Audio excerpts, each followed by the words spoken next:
I've had quite a lot of feedback and questions from listeners about hydrogen because people are wondering what technology to invest in.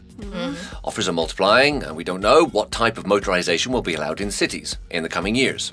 I imagine buying an electric vehicle and in 2 years, bang! Impossible to sell because hydrogen is the new star. You'd be bummed. Yes, I understand these kind of questions, but it's unrealistic.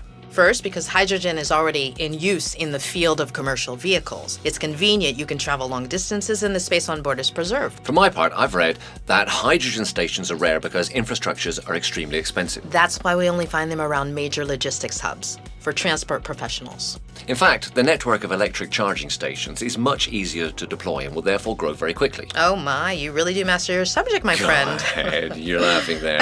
We'll see if you're so well versed. Go ahead. The V2G. V2G, does that mean anything to you? Nope, no idea. So hang on tight because this is the kind of the future of electric cars. What is V2G? Vehicle to grid, from the car to the wholesale grid. And what does it mean? What's important is that it's not necessarily when wind turbines run and make electricity that people consume it. They'd rather use it at night, to run a washing machine, for example. The idea would be to store this energy and return it at the right time. Well, in the future, your car will take care of it. When it is plugged in, it will recover green energy when it is produced and redistribute it to the grid when it needs it. Oh, right. So actually, if you want to use my car and my battery is flat, it's because you've done some laundry. Thank you, Pierre.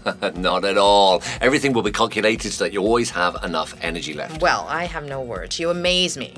Well done. You know what? I think I'm going to do this hydrogen show. Of course, and that way you can tell listeners electric cars are the future of mobility. Would you like to drink my juice?